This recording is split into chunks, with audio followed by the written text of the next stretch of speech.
Well, Craig, you've been in camp a couple of weeks now. How's it been? Oh, it's been great. For me anyway, I haven't been in an Irish camp since November and I missed the Six Nations, so the excitement levels coming into camp were off the charts, and I think that's only grown since we've been around each other. The buzz around the group is class, and you can see kind of the freshness of the lads that haven't been in camp before and the excitement that they're bringing to camp, and the older heads then are kind of navigating their way through camp and showing the lads the way. So no, it's been brilliant, and the new coaches as well have been top class, so it's been great. You talk about older heads. You're maybe one of them, 26, but for you to miss that Six Nations and be back here now with new people, what's the dynamic like? 12 uncapped squad men, they must be loving it being there. Yeah, like I said, bringing a real excitement and freshness to the group. I think you can really see how passionate they are about playing for Ireland and about putting their best foot forward over these few weeks to kind of force their way in and make that first cap. So it's been great. The competition is very good. We've had 3 really tough trainings, and to be fair, the lads are bringing it. So no, it's been great. Named captain for this series. Talk us through that phone call from Paul O'Connell and what it meant to you. Oh, it was brilliant. I think it's probably not something you dream about when you're younger. Captain in Ireland is something that's probably way out of my league of what I thought I could do when I was younger. But I think when you see the likes of the players that have captained them and the players that haven't captained them is more so like the calibre of players that have never captained their country. I think it's really special for me. The phone call was class. I think Paulie ringing me on the Tuesday, the day before the squad came out, so I knew probably the day before, and I got to tell family, my girlfriend and loved ones and all that, so it was great. The first person I rang was my father. He's been my coach since I was under 5s up until under 18s, and he put a hell of a lot of work into me, so he was quite emotional on the phone when I rang him, so it was a very nice one. You've stolen my notes, as you said. You rang your dad straight away, coaching at Shannon and Cooner bringing you up. Yep. What was his reaction like? Was there a few near tears, so emotional? No, he was bawling. He was bawling, crying. No, he wasn't. He was very emotional though, in fairness. Like I said, he's put a hell of a lot into me, and I think it's just reward for him and all the hard work that he put into me, and for me to be able to ring him first and tell him that his son is going to captain the country, I think any father would be emotional with that. So no, I was delighted to kind of break the news to him and then pass it on to a few more people that have put a lot of work into me. So 18 caps for Ireland. How ready do you feel to captain your country? Yeah, very ready. I think leadership is always something that I've been very, very passionate about, whether that's leading by example when you're not kind of in a leadership group and trying to bring the standards up with the group and grow the group that way. But I think I've been in leadership groups the whole way up, probably since under 16s, Junior Cup. I was the captain of Artskull, Senior Cup as well. So it's probably something that's not really new to me, even though it is new. Obviously, I've never captained my country before. I've been the captain of the Irish 18s and Ireland A as well. So look, leadership is something that I'm very, very passionate about, and making people feel good around themselves is something that I would like to kind of bring forward into international camp. So I do feel ready, yes. Ireland have been blessed with great scrum halves: John Maloney, Colin Patterson, Redden, Stringer, Murray, Gibson Park. Who did you look up to as a youngster?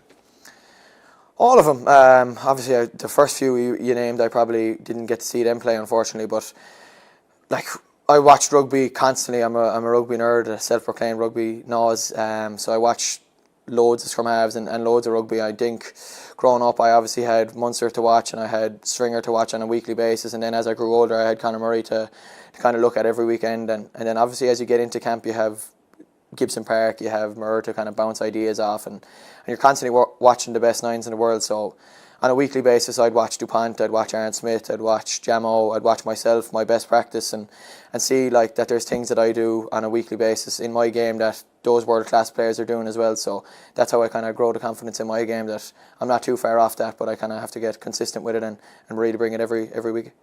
A Munster debut in 2019 and an Irish one against Italy in 2021. But you've had to be patient as well. Has that been frustrating at times for you?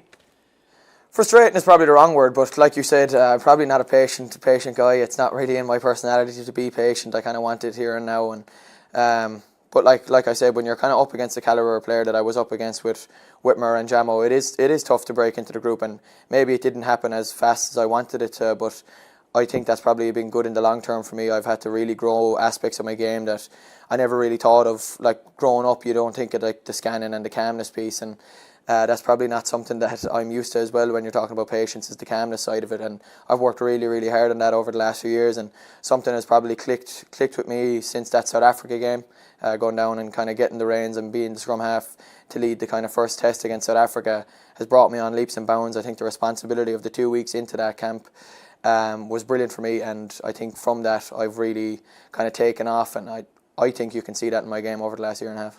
Yeah, even the way you speak, you see confidence there the last year and a half, 2 years. What's been the biggest thing you've learned and grown in your game, do you feel? That calmness side of it, I'm really, really positive and kind of content with where my basic skills are at, my pass, my kicking. And then once you're really happy with those, I think you can go out to the field and let it flow and let your game kind of come out within that. So seeing things that I probably wouldn't have seen a few years ago, and I've worked really hard with Andrew Conway on just kind of going out there and letting things go. And I've done the work, so why not just go out there and play my game and see the things and back myself. And that's probably the area that I've come on, is kind of like that game management, but also seeing things and just backing what I see and be decisive. You hear from plenty of captains or that get the new leadership role, be yourself. And from the outside, it seems easy. I'm sure it's difficult. Have you spoke to anyone, Caelan Doris, Johnny Sexton, or just learned from guys that got Peter O'Mahony, Conor Murray? How much going into these two tests do you feel that you need to just play your game and the captaincy will come with it? Yeah, those guys that you've named there, I've learned an awful lot off them, and I've bounced ideas off them. I've been in leadership groups with Pete for about 4 or 5 years, so I see how he operates.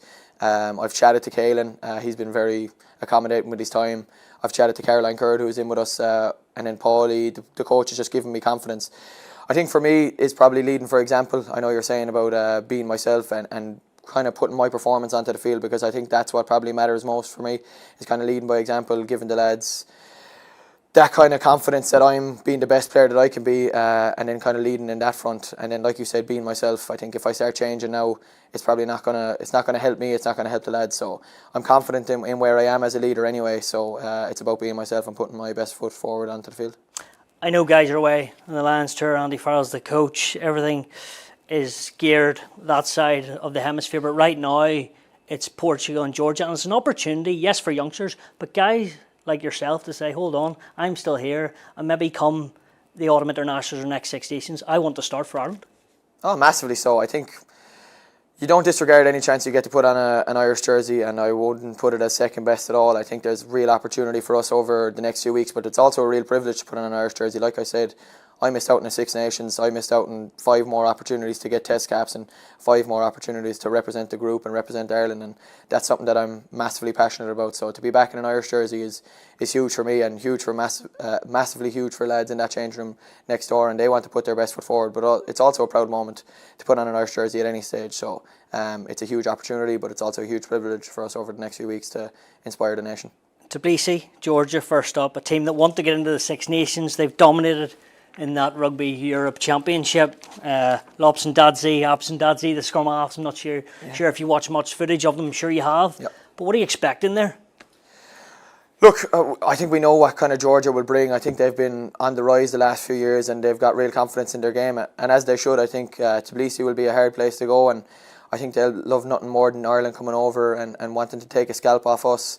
But it's the same. We want to go over and put our best foot forward, like I said, and get 2 wins there. So we'll be expecting a combative game. They'll have confidence in their stuff, and a massive crowd probably behind them, and you can see how passionate all of them are about playing for their country. So we're expecting a hard test match, and I'm sure they won't disappoint there. Might be an old cliche, but the pack will need to front up, won't they? Because Georgia are pretty big. Oh, 100%. And I hope they do that as a scrum half, so make my day a bit easier.